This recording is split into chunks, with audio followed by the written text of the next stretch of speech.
ഭക്ഷിച്ചില്ല. പെസഹ കുഞ്ഞാടിൻ്റെ മാംസം ഭക്ഷിച്ചാൽ പിന്നെ മിസ്രൈമിൽ നിൽക്കാൻ ഒക്കുകയില്ല, ഉടനെ യാത്ര തിരിക്കണം. അപ്പോൾ ആ മാംസം ഭക്ഷിക്കുന്നത് എങ്ങനെയാണ്? തീയിൽ ചുട്ട മാംസം ഭക്ഷിക്കണം. അതാണ് ക്രൂസിഫൈഡ് ക്രൈസ്റ്റ്. ഈ ക്രൂസിഫൈഡ് ക്രൈസ്റ്റ് അഥവാ തീയിൽ ചുട്ട മാംസം എന്ന് പറയുമ്പോൾ നിങ്ങൾക്ക് എല്ലാവർക്കും അറിയാം, ഈ ഇവിടെ ഞാൻ വടക്കേ ഇന്ത്യയിൽ ധാരാളമുണ്ട്. ഈ തീയിൽ ചുടുന്നത് തന്തൂരി എന്ന് പറഞ്ഞാൽ അത് ആ മാംസം തീക്കകത്ത് കാണിക്കുകയാണെങ്കിൽ അതിൻ്റെ ഫാറ്റ്, കൊഴുപ്പെല്ലാം ഉരുകിപ്പോവും. കൊഴുപ്പ് അല്പം പോലും കാണില്ല. ഫാറ്റ്, മേധസ്. മനസ്സിലായോ? എന്താ പറയുന്നത്? പൊള്ളിച്ച് പൊള്ളിച്ച് തിന്നുക. പൊള്ളിച്ച് തിന്നുക. അന്ന് പറഞ്ഞ് സഹായിക്കണേ പ്ലീസ് ഹെൽപ്പ്. നമുക്ക് ഉദ്ദേശം എല്ലാവർക്കും മനസ്സിലാകണമെന്നുള്ളതാണല്ലോ. നിങ്ങൾക്ക് മനസ്സിലായി? തീയിലകത്തൊരു മാംസക്കഷ്ണം ഈ തീക്കഷ്ണത്തിന് മേൽ വയ്ക്കുമ്പോൾ അത് വേകുന്നതോടുകൂടെ അതിൽ നിന്നുള്ള കൊഴുപ്പെല്ലാം, കൊഴുപ്പെന്നാണോ പറയുന്നത്? കൊഴുപ്പെന്ന ഫാറ്റ്, ഇംഗ്ലീഷിൽ ഫാറ്റ് എന്നാണ് പറയുന്നത്. അത് മുഴുവൻ എന്തായിത്തീരും? ഉരുകിഞ്ഞു പോയി. ഇസ്രായേൽ മക്കൾക്ക് ഫാറ്റ് കഴിക്കാൻ അനുവാദമില്ലായിരുന്നു. ലേവ്യ പുസ്തകം 3:16-17 വായിച്ചാട്ട്. ലേവ്യ പുസ്തകം 3:16-17. Leviticus chapter 3 verse 16 and 17. പുരോഹിതൻ അത് യാഗപീഠത്തിന്മേൽ ദഹിപ്പിക്കണം. അത് സൗരഭ്യവാസനയായ ദഹനയാഗ ഭോജനം. മേധസ്സൊക്കെയും യഹോവയ്ക്കുള്ളതാകുന്നു. മേധസ്സും രക്തവും തിന്നരുത് എന്നുള്ളത് നിങ്ങളുടെ സകല വാസസ്ഥലങ്ങളിലും നിങ്ങൾക്ക് തലമുറ എന്നേക്കുമുള്ള ചട്ടമായിരിക്കണം. മേധസ്സൊക്കെയും യഹോവയ്ക്കുള്ളതാകുന്നു. നിങ്ങൾ തലമുറയായി ചെയ്യേണ്ടത് ഒരു കൃത്യം എന്താണ്? മേധസ് മുഴുവൻ യഹോവയ്ക്ക് വേണ്ടി ദഹിപ്പിക്കണം. അതൊട്ടും നിങ്ങൾ തിന്നരുത്. ലേവ്യ പുസ്തകം 7:23-25 വരെ എന്ന് വായിച്ചാട്ട്. ലേവ്യ പുസ്തകം 7:23-25 വരെ. യഹോവ പിന്നെയും മോശെ അരുളി ചെയ്തത്, നീ ഇസ്രായേൽ മക്കളോട് പറയേണ്ടതെന്നാൽ ചെമ്മരിയാടിന്റെയോ കോലാടിന്റെയോ കാളയുടെയോ മേധസ് നിങ്ങൾ അശേഷം തിന്നരുത്. താനെ ചത്തതിന്റെ മേധസ്സും ഭരിച്ചു കീറിപ്പോയതിന്റെ മേധസ്സും എന്തിനെങ്കിലും കൊള്ളിക്കാം, തിന്നുക മാത്രമരുത്. യഹോവയ്ക്ക് ദഹനയാഗമായി അർപ്പിച്ച മൃഗത്തിന്റെ മേധസ് ആരെങ്കിലും തിന്നാൽ അവനെ അവന്റെ ജനത്തിൽ നിന്ന് ഛേദിച്ചു കളയണം. നിങ്ങളുടെ വാസലങ്ങളിൽ യാതൊരു പക്ഷിയുടെ മൃഗത്തിന്റെ മതി. മേധസ് ആരെങ്കിലും ഭക്ഷിച്ചാൽ യഹോവയുടെ കൽപ്പന അവരെ ജനത്തിൽ നിന്ന് എന്ത് ചെയ്യണം? ഛേദിച്ചു കളയണം. മേധസ് മുഴുവനും യഹോവയ്ക്ക് വേണ്ടി മാത്രമാണ്. അതിൻ്റെ ആത്മീയ അർത്ഥം നമ്മുടെ ശുശ്രൂഷയിൽ കൂടെ ഉണ്ടാകുന്ന സകല മഹത്വവും മുഴുവനും കർത്താവിന് വേണ്ടിയുള്ളതാണ്. ശുശ്രൂഷയിൽ കൂടെ രോഗസൗഖ്യമുണ്ടായി, വചനം പ്രസംഗിച്ചു, മരിച്ചവരെ എഴുന്നേറ്റു, വലിയ അത്ഭുതങ്ങൾ നടന്നു, അനേകായിരങ്ങൾ രക്ഷിക്കപ്പെട്ടു, അല്ലെ ബൈബിൾ ക്ലാസ് പഠിച്ചു, അനേകർ അനുഗ്രഹിക്കപ്പെട്ടു. ആ മഹത്വം മുഴുവനും യഹോവയായ ദൈവത്തിനു മാത്രം കൊടുക്കണം. ഇന്ന് കർത്താവിൻ്റെ ശുശ്രൂഷയിലായിരിക്കുന്ന അനേക ദൈവദാസന്മാർ ശുശ്രൂഷയുടെ മഹിമയാകുന്ന മേധസ് ഭക്ഷിച്ചത് നിമിത്തം ആത്മീയമായി മരിച്ചു പോയിരിക്കുകയാണ്. നിങ്ങൾ വളരെ ശ്രദ്ധയോടെ നോക്കിയെങ്കിൽ മാത്രമേ ആ കാര്യം നിങ്ങൾക്ക് മനസ്സിലാക്കുവാൻ കഴിയുള്ളൂ. അവർക്ക് പേരും പെരുമയും എല്ലാം കാണും. സ്ഥാനങ്ങളും മാനങ്ങളും സംസ്ഥാന സഭകളുടെ വലിയ ഉയർന്ന സ്ഥാനങ്ങളിലൊക്കെ അവരുണ്ടായിരുന്നിരിക്കാം. എന്നാൽ പാളയത്തിന് പുറത്ത് കഷ്ടതയേറ്റ് യേശുവിൻ്റെ പോകുന്ന ആ ചെറിയ കൂട്ടത്തിൽ അവർ കാണുകയില്ല. ഒരു ചെറിയ കൂട്ടം മാത്രമേ ഈ കഷ്ടതയേറ്റ നിന്നെയും അപമാനമുള്ള പാതയിൽ കൂടെ പോകുന്നുള്ളൂ. കർത്താവ് പറഞ്ഞു, രണ്ട് വഴി, ഒന്ന് വലിയ വഴി, വിശാലമുള്ള, ഒന്ന് ഞെരുക്കമുള്ള വഴി.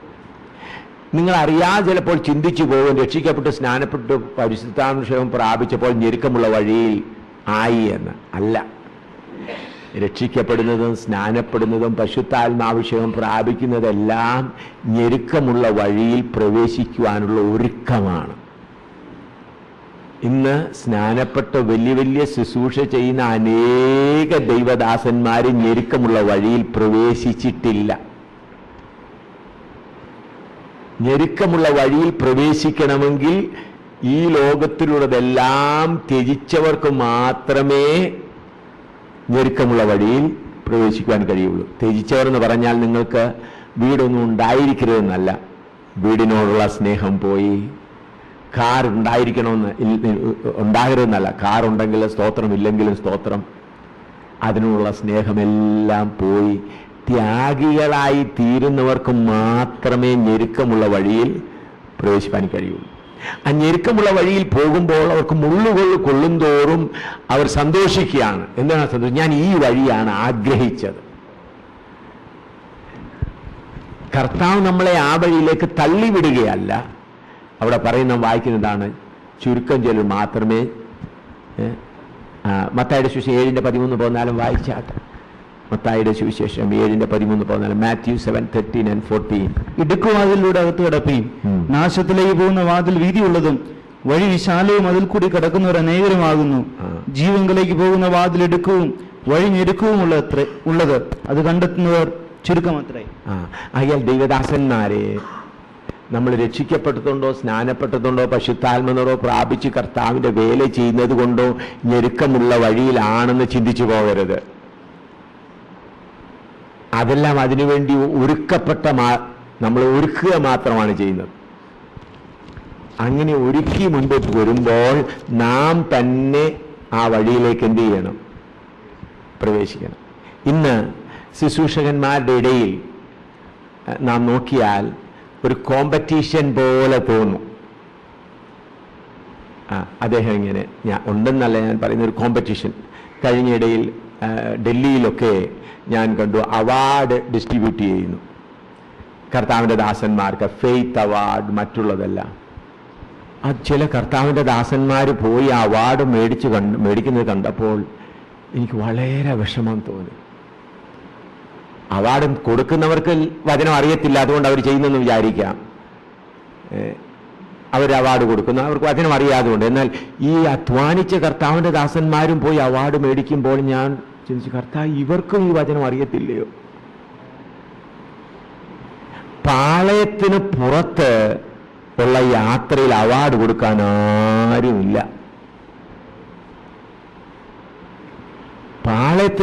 പാളയത്തിനകത്താണ് കോമ്പറ്റീഷൻ. എന്നാലും മത്തായിച്ചൻ എങ്ങനെ ഓടുന്നു, ചാക്കോച്ചൻ എങ്ങനെ ഓടുന്നു, അങ്ങോട്ടും ഇങ്ങോട്ടും കോമ്പറ്റീഷൻ. പാളയത്തിന് പുറത്ത് പോയാൽ അവിടെ നിങ്ങൾക്കറിയാമോ, പട്ടണങ്ങളിൽ പാളയത്തിന് പുറത്ത് അപ്പോസ്തലനായ പൗലോസ് എന്ന് പറയും, നമുക്ക് ആയാൽ വരുവീൻ, നമുക്ക് പാളയത്തിന് പുറത്ത് നിന്ന് ചെന്നുകൊണ്ട് അവൻ്റെ അടുക്കൽ എടുത്താട്ടെ. എബ്രായ ലേഖനം 12 എടുത്താട്ടെ, 13 ആകയാൽ നാം അവന്റെ നിന്ന ചുമന്നുകൊണ്ട് പാളയത്തിന് പുറത്ത് അവന്റെ അടുക്കൽ ചെല്ലുക. റിപ്പോർട്ട് വായിച്ച 14. ഇവിടെ നമുക്ക് നിലനിൽക്കുന്ന നഗരമില്ലല്ലോ, വരുവാനുള്ളത് അത്രയും നാം അന്വേഷിക്കുന്നത്. പ്രിയമുള്ളവരെ, ഈ പാളയത്തിന് പുറത്തെന്ന് പറഞ്ഞാൽ അന്ന് ഈ കാലങ്ങളിൽ പട്ടണങ്ങളിൽ താമസിക്കുന്നവർക്ക്, നിങ്ങൾക്കും ഇത്രയും ഇവിടെ വലിയ പട്ടണങ്ങളില്ലാത്തതുകൊണ്ട് അറിയാൻ പ്രയാസമാണെന്ന് തോന്നുന്നു. വലിയ പട്ടണങ്ങളിൽ മുൻകാലങ്ങളിലും എല്ലാവരും ഒന്നിച്ച് പട്ടണങ്ങൾ പോലെ കോട്ടയ്ക്കകത്താണ് പാർക്കുന്നത്. അപ്പോൾ കോട്ടയ്ക്കകത്ത് പാർക്കുമ്പോൾ കോട്ടയ്ക്കകത്തുള്ളതായ സകല ചത്ത മൃഗങ്ങളെയും അഴുക്കിനെയും, അന്ന് ഇതുപോലെ ഫ്ലഷ് ഔട്ട് ലാട്രിനൊന്നുമുള്ള കാലമല്ല. ലാട്രിൻ നല്ലെല്ലാം കൊണ്ട് എവിടെ എളിയുന്നത്? പാളയത്തിന് പുറത്ത്. പാളയത്തിനകം എല്ലാം സുഖമായ ജീവിതമാണ്. പാളയത്തിന് പുറത്തിറങ്ങിക്കഴിഞ്ഞാൽ അവരവരുടെ ഗോൽഗോത്തായിൽ എത്തുന്നത് വരെ നിൽക്കാൻ മനസ്സ് വരത്തില്ല. നാം എല്ലാവരും നമ്മുടെ ഗോൽഗോത്തായിൽ എത്തിയേ മതിയാകുകയുള്ളൂ. നമ്മുടെ ഗോൽഗോത്തായിൽ എത്തിയെങ്കിൽ മാത്രമേ എൻ്റെ ഓട്ടം തീർത്തു എന്ന് പറയാൻ കഴിയുള്ളൂ. നമ്മുടെ ക്രൂശ് എടുത്തുകൊണ്ട് നമ്മുടെ ഗോൽഗോത്തായിൽ അവരവരുടെ ഗോൽഗോത്തായിൽ എത്തണം. അവരവരുടെ ഗോൽഗോത്തായിൽ എത്തണമെങ്കിൽ എവിടെ വന്നേ വെക്കുള്ളൂ? പാളയത്തിന് പുറത്ത് വന്നേ വെക്കുള്ളൂ. പാളയത്തിന് പുറത്ത് ഒരു കോമ്പറ്റീഷനും ഇല്ല. അവിടെ ചത്തുകിടക്കുന്ന പട്ടിയും അല്ലെങ്കിൽ മലമൂത്രങ്ങളും ചീഞ്ഞു നാറുന്ന സാധനങ്ങളും കുപ്പിമുറികളും ഒക്കെ ഉള്ളൂ. അവിടെ യാത്ര ചെയ്യാനും അധികം പേരില്ല. അവിടെ എങ്ങനെയെങ്കിലും എവിടെത്തണം? ഗോൽഗോഥായിലെത്തണം. അതുകൊണ്ടാണ് കർത്താവ് പറയും തൻ്റെ ക്രൂശ് എടുത്ത് എന്നെ അനുഗമിക്കണം.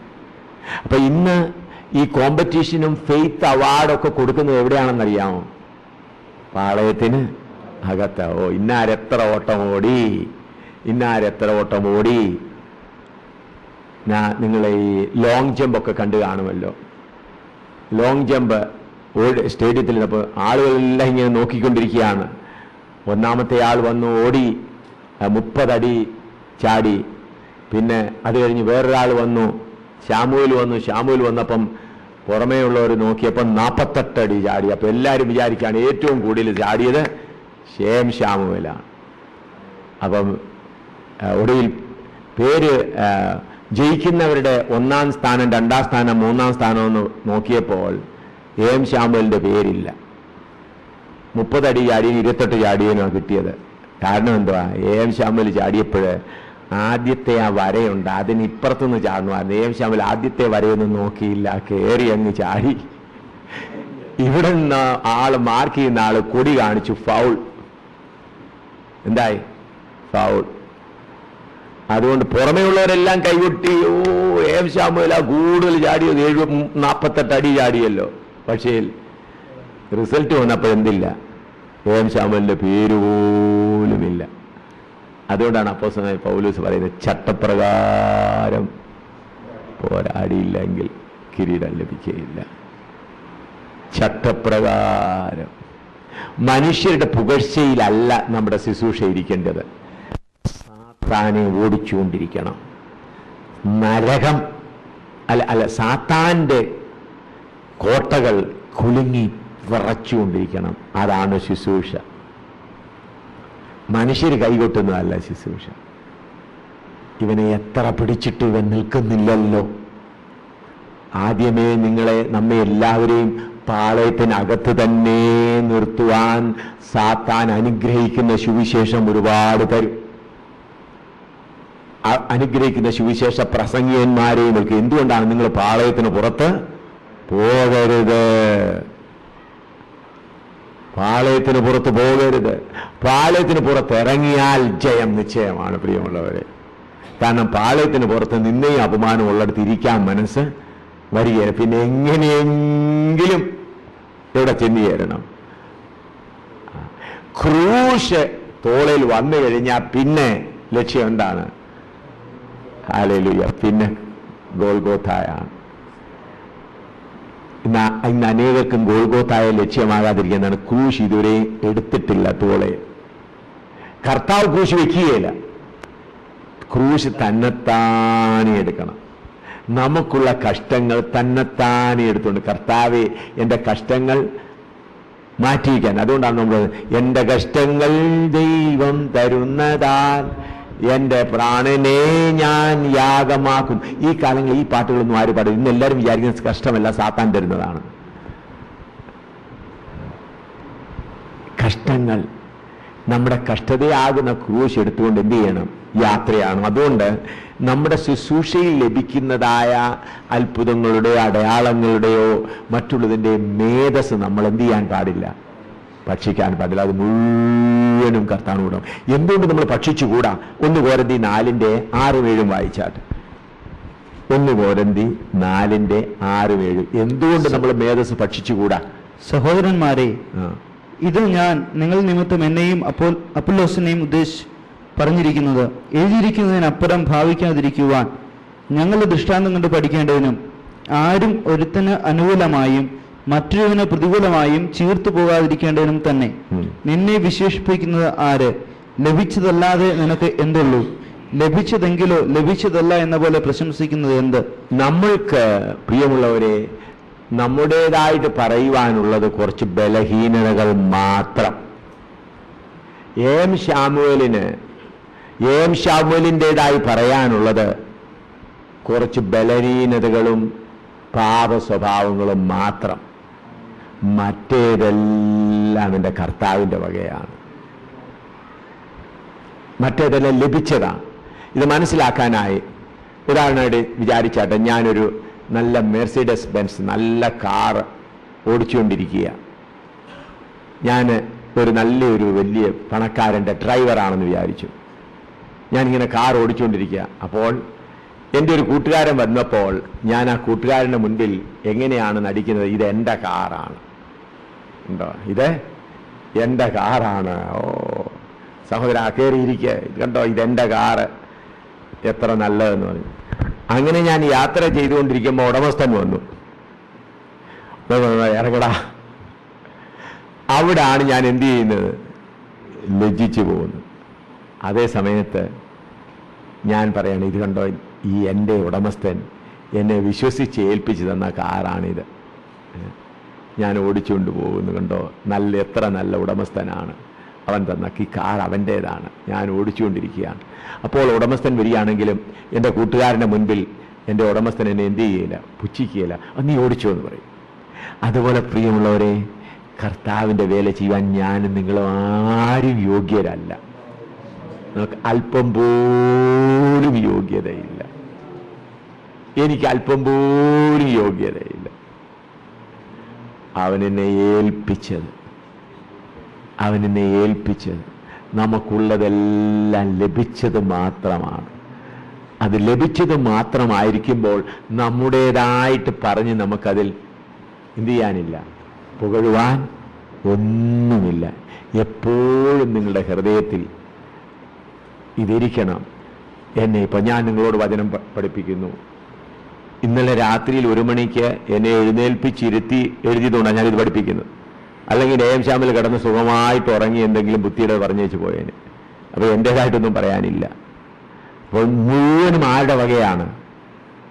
നാം ചെയ്യുന്ന ശുശ്രൂഷ മുഴുവനും കർത്താവിന്. അതുകൊണ്ട് മഹിമ മുഴുവനും ആർക്ക് പോകണം? കർത്താവിനുണ്ട്. അതുകൊണ്ട് നാം ദൈവമക്കളാകുന്ന നാം എന്താണ് ഓർത്തിരിക്കേണ്ടത്?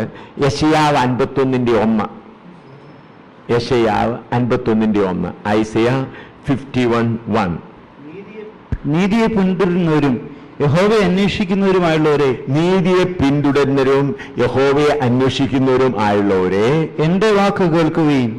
എന്റെ വാക്കുകൾ, നീതിയെ പിന്തുടരുന്നവരും യഹോവയെ അന്വേഷിക്കുന്നവരുമായുള്ളവരെ എന്റെ വാക്ക് കേൾക്കുകയും. നിങ്ങളെ വെട്ടിയെടുത്ത പാറയിലേക്കും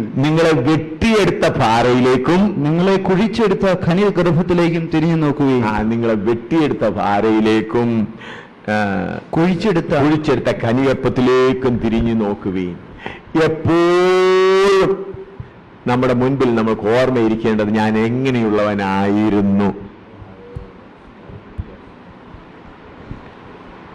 ഏത് പാപമാർഗത്തിൽ, ദ്രവ്യാഗ്രഹത്തിൽ, വിഗ്രഹാരാധനയിൽ, ജഡസ്വഭാവത്തിൽ ജീവിച്ചവനായിരുന്നു. ഇതെന്നെപ്പോഴും ഓർത്തുകൊണ്ടിരിക്കാമെങ്കിൽ നിഗളം പറ്റാതെ യഥാർത്ഥ മാർഗത്തിൽ പോകുവാനൊക്കും. ഇപ്പോൾ ഇന്നത്തെ സൈക്കോളജിക്കൽ തിങ്കിങ് ആണ്, expect great thing from God and do great thing for God. അതൊന്നും ദൈവവചനത്തിലുള്ളതല്ല. Psychology, how to influence on field. ഞാനും അതൊക്കെ കുറച്ച് പഠിച്ചതാണ്. മിലിറ്ററിയിലായിരിക്കുമ്പോഴും ഞങ്ങൾക്ക് ഓഫീസർ ആകുമ്പോഴും അതൊക്കെ കുറച്ച് പഠിച്ചതാണ്, ഈ സൈക്കോളജി, ഡേവിഡ് കാർണഗിയുടെ അതൊക്കെ. എന്നാൽ യഥാർത്ഥ മാർഗത്തിലുള്ളത് എന്താണ്? ഞാൻ ഒന്നിനും യോഗ്യതയുള്ളവനല്ല എന്ന നിലയിലായിത്തീരുക. മോശയുടെ കാര്യം നമ്മൾ നോക്കുമ്പോൾ അപ്പോസ്തല പ്രവൃത്തിയിൽ വായിക്കുന്നുണ്ട്. അവൻ വിചാരിച്ചു അവനിൽ കൂടെ അവൻ വിചാരിച്ചു സഹോദരന്മാർ വിചാരിക്കും എന്നിൽ കൂടെ ദൈവം ഒരു വിടുതൽ നൽകുമെന്ന്. എന്നാൽ അവൻ ചെയ്തതായ ആ മിസ്രൈമിനെ കൊന്നതുകൊണ്ട് മരുഭൂമിയിൽ പോകേണ്ടി വന്നു. 40 വർഷം മിസ്രൈമിൽ പഠിച്ച വിദ്യയെല്ലാം ദൈവം അവനിൽ നിന്ന് ഇറക്കി. ഒടുവിൽ കർത്താവിനോട് പോകാൻ പറഞ്ഞപ്പോൾ എന്താ പറയുന്നത്? വേറെ ആരെങ്കിലും ആയിരിക്കും. വീണ്ടും കർത്താവ് പോകാൻ പറഞ്ഞപ്പോൾ അവൻ പറയും, എനിക്ക് സംസാരിക്കാൻ പോലും കഴിയില്ല. ആ മോശയെ, മുഴുവൻ എംറ്റിയായി തീർന്ന മോശയെ ഫറവോന്റെ ദൈവമാക്കി ദൈവം അയച്ചു. പുറപ്പാട് പുസ്തകം 7-ാമത്തിൽ വായിക്കുമ്പോൾ അവനെ ആരാക്കി തീർത്തു? ഫറവോന്റെ ദൈവമാക്കി. ഫറവോന്റെ നാട്ടിൽ ചെന്ന് നിൽക്കുന്നത് ഒരു കഴിവുമില്ലാത്ത മോശയാണെങ്കിലും ഫറവോന്റെ ദൈവമാണ്. അപ്പം നാം നമ്മെ തന്നെ ഒന്നുമില്ലാതാക്കി തീർക്കുന്ന അവസ്ഥയിലേക്ക് വരുന്നതാണ് ശുശ്രൂഷയുടെ ബലം. അപ്പോൾ നാം എപ്പോഴും നമ്മുടേതായ പഴയ അവസ്ഥ ഓർക്കുകയാണെങ്കിൽ, കർത്താവ് എനിക്ക് യോഗ്യതയില്ലല്ലോ, നിന്റെ കൃപയാണല്ലോ എന്ന് നാം എപ്പോഴും ഓർത്തുകൊണ്ടിരിക്കണമെന്ന് കർത്താവിൻ്റെ നാമത്തിൽ ഓർപ്പിക്കുന്നു. ഇനി അതോടുകൂടെ ചേർന്ന് ചില വാക്യങ്ങളുടെ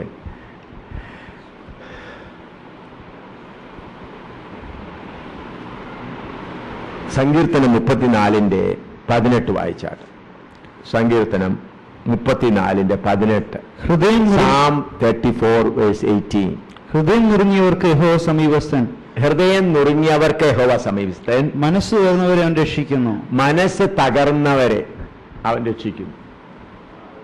ഹൃദയം നുറുങ്ങിയവർക്ക് അവൻ സമീപസ്ഥൻ. നാം എങ്ങനെയുള്ളവർ ആയിരുന്നു എന്ന് ഓർക്കുകയാണെങ്കിൽ നമ്മുടെ ഹൃദയം എങ്ങനെയിരിക്കും? നുറുങ്ങിയ ഹൃദയത്തോടിരിക്കും. ആ കാര്യം ഓർക്കുന്നില്ല എങ്കിൽ ഞാൻ ഏതോ ചെയ്യാൻ കഴിവുള്ളവനാണെന്നൊരു ചിന്ത നമ്മുടെ ഹൃദയത്തിൽ ഉണ്ടായിരിക്കും. എഫേസ്യ 2:1-3 വരെ വായിച്ചാട്ട്. എഫേസ്യ 2:1-3 വരെ. അതിക്രമങ്ങളാലും പാപങ്ങളാലും മരിച്ചവരായിരുന്ന നിങ്ങളെയും അവൻ ഉയർപ്പിച്ചു. അവയിൽ നിങ്ങൾ മുമ്പേ ഈ ലോകത്തിന്റെ കാലഗതിയെയും ആകാശത്തിലെ അധികാരത്തിനും അനുസരണക്കേടിന്റെ മക്കളിൽ ഇപ്പോൾ വ്യാപരിക്കുന്ന ആത്മാവിനും അധിപതിയായവനെയും അനുസരിച്ച് നടന്നു. അവരുടെ ഇടയിൽ നാം എല്ലാവരും മുമ്പേ നമ്മുടെ ജഡമോഹങ്ങളിൽ നടന്നു. നമ്മൾ മുൻപേ ജഡമോഹങ്ങളിൽ നടന്നു, ജഡത്തിനും മനോവികാരങ്ങൾക്കും ഇഷ്ടമായത് ചെയ്തുകൊണ്ട്. അപ്പൊ നമ്മൾ ഈ അനുഭവത്തിലേക്ക് വരുന്നതിന് മുമ്പ് എന്തായിരുന്നു? ജഡത്തിനും മനോവികാരം ഇഷ്ടമായുള്ളത് ചെയ്തുകൊണ്ട് ജീവിക്കുന്നവരായിരുന്നു. കൃപയാലാണ് നാം ഇന്ന് എന്ത് ചെയ്തിരിക്കുന്നത്? രക്ഷയിലേക്ക് വന്നിരിക്കുന്നത്. ഈ ബൈബിൾ കോളേജിലൊക്കെ ഡേവിഡ് കാർണേഗി അല്ലെങ്കിൽ മറ്റുള്ള ലോകത്തിന്റെ ജ്ഞാനം കടന്നു വന്നിട്ടുണ്ട്. അതുകൊണ്ട് സെൽഫ് കോൺഫിഡൻസ് വർദ്ധിക്കത്തക്ക പോലുള്ള അനേക ലെസൺസ് നിങ്ങളെ ചിലപ്പോൾ പഠിപ്പിച്ചു കാണും. എന്നാൽ ക്രിസ്തീയ മാർഗം എന്ന് പറയുന്ന സെൽഫ് കോൺഫിഡൻസ് മുഴുവനും ഇല്ലാതാക്കി തീർക്കുന്നതാണ്.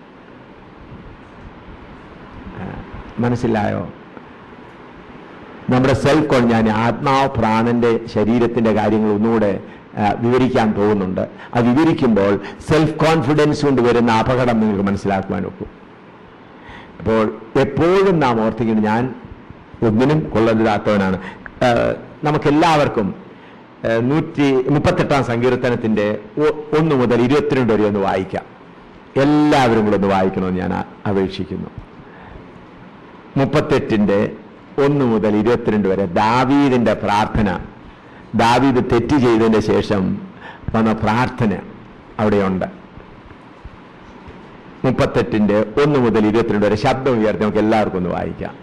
ഞാൻ ഇടപെടാതെ ദുഃഖിച്ച് നടക്കുന്നു, എന്റെ അരയിൽ വരൾച്ച നിറഞ്ഞിരിക്കുന്നു, എന്റെ ദേഹത്തിൽ സൗഖ്യമില്ല, ഞാൻ ക്ഷീണിച്ച് അത്യന്തം തകർന്നിരിക്കുന്നു, എന്റെ ഹൃദയത്തിലെ ഞരക്ക് നിമിത്തം ഞാൻ അലറുന്നു. കർത്താവേ, രാഗമൊക്കെയും നിന്റെ മുമ്പിൽ ഇരിക്കുന്നു, എന്റെ ഞരക്കം നിനക്ക് മറിഞ്ഞിരിക്കുന്നുമില്ല. എന്റെ നെഞ്ചിടിക്കുന്നു, ഞാൻ വശം കെട്ടിരിക്കുന്നു. എന്റെ കണ്ണിൽ എനിക്ക് പ്രാണഹാനി വരുത്തുവാൻ നോക്കുന്നവർ കെണിവെക്കുന്നു. എനിക്ക് അനർത്ഥം അന്വേഷിക്കുന്നവർ വേണ്ടാവിന് സംസാരിക്കുന്നു. അവരിടപെടാതെ ചതുർ ചിന്തിക്കുന്നു. എങ്കിലും ഞാൻ ചുരുടനെ പോലെ കേൾക്കാതിരുന്നു, വായ് തുറക്കാതെ ഊമനെ പോലെ ആയിരുന്നു. ഞാൻ കേൾക്കാത്ത മനുഷ്യനെ പോലെയും വായിൽ പ്രതിവാദമില്ലാത്തവനെ പോലെയുമായിരുന്നു. യഹോവയെ നിങ്ങൾ ഞാൻ പ്രത്യാശ വച്ചിരിക്കുന്നു. എന്റെ ദൈവമായ കർത്താവേ, നീ ഉത്തരമരുളും. അവർ എന്നെ ചൊല്ലി സന്തോഷിക്കരുത് എന്ന് ഞാൻ പറഞ്ഞു. എന്റെ കാൽ വഴുമ്പോൾ അവർ എന്റെ നേരെ വമ്പ് പറയുമല്ലോ. ഞാൻ ഇടറിവീഴുമാറാക്കിയിരിക്കുന്നു. എന്റെ ദുഃഖം ഇപ്പോഴെന്റെ മുമ്പിലിരിക്കുന്നു. ഞാൻ എന്റെ അകത്യത്തെ ഏറ്റുപറയുന്നു, എന്റെ പാപത്തെക്കുറിച്ച് ദുഃഖിക്കുന്നു. എന്റെ ശത്രുക്കളോ ജീവനും ബലവുമുള്ളവർ, എന്നെ വെറുതെ പഴിക്കുന്നവർ പെരുകിയിരിക്കുന്നു. ഞാൻ നന്മ പിന്തുടരുകയാൽ അവർ എനിക്ക് വിരോധികളായി നന്മയ്ക്ക് പകരം തിന്മ ചെയ്യുന്നു. യഹോവേ, എന്നെ കൈവിടരുത്. എന്റെ ദൈവമേ, എന്നോട് അകന്നിരിക്കരുത്. എന്റെ രക്ഷയാവുന്ന കർത്താവേ, എന്റെ സഹായത്തിന് വേഗം വരണമേ. അതിന്റെ കൂടെ 51 സങ്കീർത്തനത്തിന്റെ 1 മുതൽ 19 വരെ കൂടെ നിങ്ങളെല്ലാവരും വായിക്കാൻ പറയുന്നത് ക്ഷമിക്കണമെന്നാൽ അത്യാവശ്യമാണ്. അല്പ ചില കാര്യങ്ങൾ പറയുവാനുള്ളത് കൊണ്ടാണ്. വായിച്ചാട്ട് 51 1 മുതൽ 19 വരെ. എന്നോട് കൃപയുണ്ടാകണമേ. നിന്റെ കരുണയുടെ ബഹുത്വപ്രകാരം എന്റെ ലംഘനങ്ങളെ മായ്ച്ചു കളയണമേ. എന്നെ നന്നായി കഴിയും എന്റെ അകൃത്യം പോകണമേ. എന്റെ പാപം നീക്കി എന്നെ വെടിപ്പാക്കണമേ. എന്റെ ലംഘനങ്ങളെ ഞാൻ അറിയുന്നു, എന്റെ പാപം എപ്പോഴും എന്റെ മുമ്പിൽ ഇരിക്കുന്നു. നിന്നോട് തന്നെ ഞാൻ പാപം ചെയ്തു. നിനക്ക് ദാവീദ് വലിയ പാപം ചെയ്തു. ഊരിയാവിന്റെ ഭാര്യയെ ഭാര്യയോട് വ്യഭിചാരം ചെയ്തു, ഒടുവിലായി ഊരിയാവിനെ കൊല്ലിച്ചു. ആ പാപം തൻ്റെ മുൻപിൽ ഇരിക്കുമ്പോൾ പ്രവാചകനിൽ കൂടെ കാര്യങ്ങൾ പറഞ്ഞ് മനസ്സിലായി. ദാവീദ് ആ പാപം മറച്ചു വയ്ക്കാതെ ഇസ്രായേൽ മക്കൾക്ക് പാട്ടായി എഴുതി കൊടുത്തു. ഈ 38-ാം സങ്കീർത്തനവും 51-ാം സങ്കീർത്തനവും ഇസ്രായേൽ മക്കൾ പാടുന്ന പാട്ടാണ്. നാം ഇവിടെ 10-ാം നമ്പർ പാട്ട്, 15-ാം നമ്പർ പാട്ടെന്ന് പറയുന്നത് പോലെ ഇസ്രായേൽ മക്കൾ പാടുന്ന പാട്ടാണ്. അപ്പോൾ ദാവീദിൽ കൂടെ വന്ന പാപത്തെ അവൻ എന്ത് ചെയ്തില്ല? മറച്ചു വെച്ചില്ല, ഏറ്റുപറഞ്ഞു. 51-ന്റെ മൂന്നാം വാക്യം ഒന്ന് വായിച്ചാട്ടെ. എന്റെ ലംഘനങ്ങളെ ഞാൻ അറിയുന്നു, എന്റെ ലംഘനങ്ങളെ ഞാൻ അറിയുന്നു, എന്റെ പാപം എപ്പോഴും എന്റെ മുമ്പിൽ ഇരിക്കുന്നു. കണ്ടോ, എന്റെ പാപം എപ്പോഴും എൻ്റെ മുൻപിലിരിക്കുന്നു. നുറുങ്ങിയ ഹൃദയം എങ്ങനെ ലഭിക്കും? നമ്മുടെ ജീവിതത്തിൽ ഉണ്ടായതായ ബലഹീനതകൾ, മറ്റുള്ള കാര്യങ്ങൾ, പാപങ്ങൾ ഒരു തിരികല്ല് പോലെയും നമ്മുടെ പ്രാണൻ അതിനകത്ത് കിടന്ന് പൊടിക്കുന്ന ഒരു അനുഭവത്തിലേക്ക് വന്നു കഴിഞ്ഞാൽ പിന്നെ ഒരിക്കലും അഹങ്കാരം വരികയില്ല. നമ്മുടെ പാപത്തെ വീണ്ടും വീണ്ടും ഏറ്റുപറയണമെന്നല്ല പറഞ്ഞത്.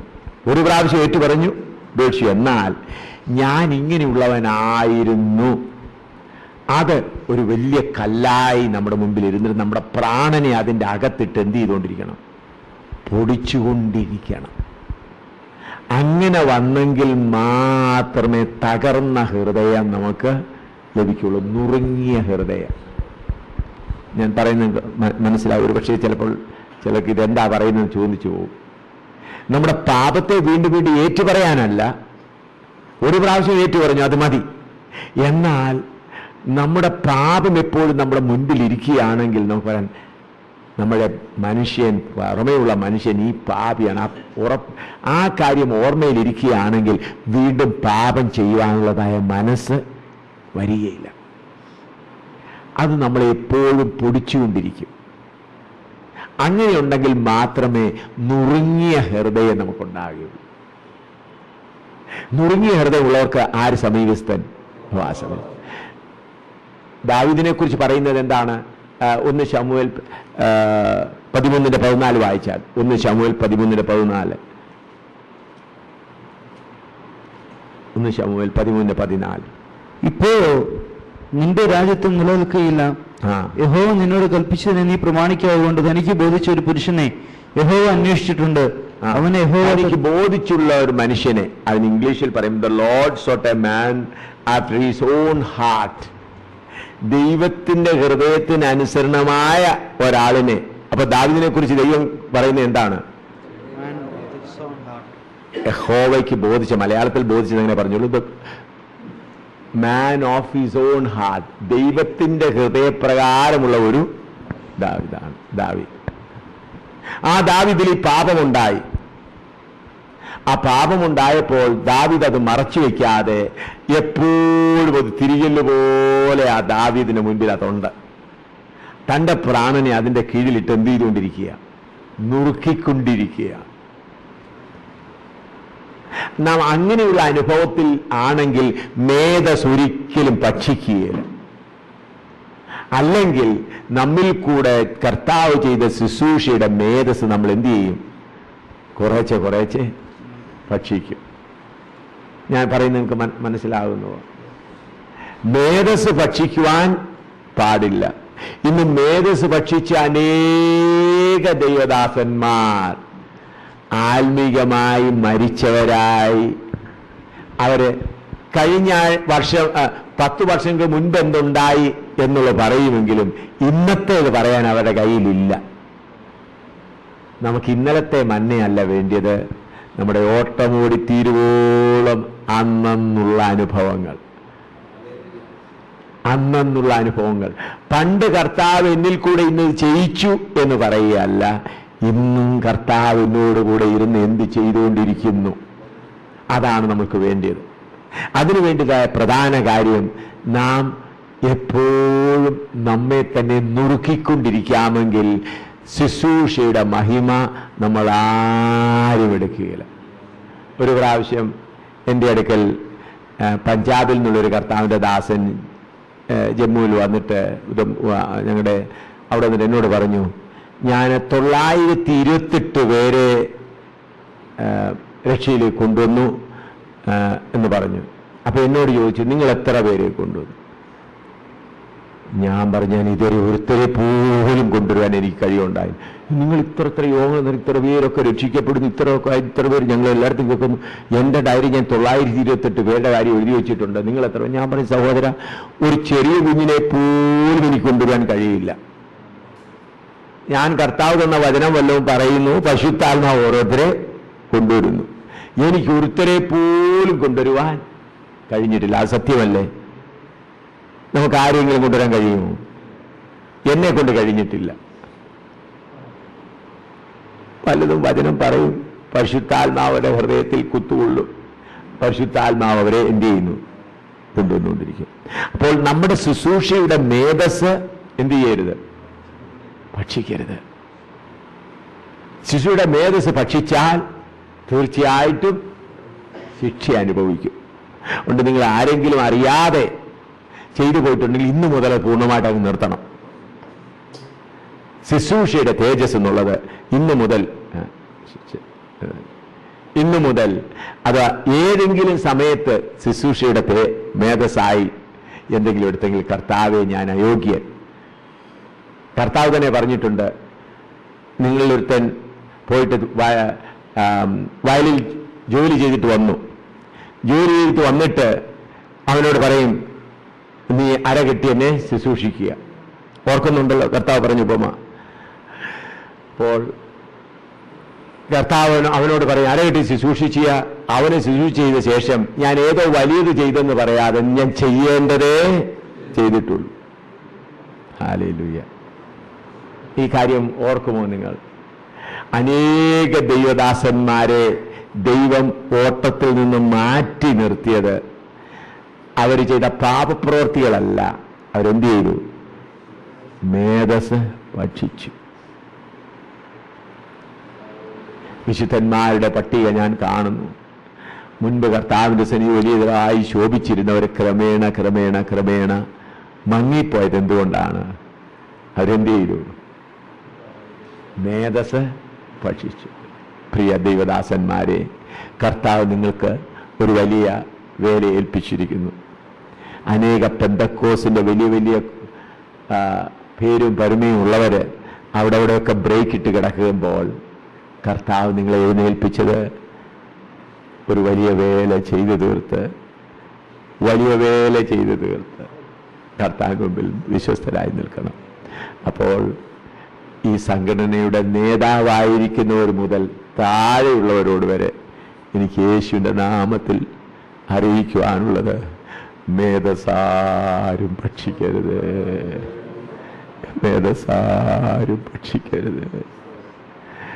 കർത്താവേ, നീ ഞങ്ങളെ നിർത്തി. ഈ കാര്യം നമുക്ക് എഴുന്നേറ്റ് 40 നേരം ഒന്ന് പ്രാർത്ഥിക്കാം. ഒന്ന് എഴുന്നേറ്റ്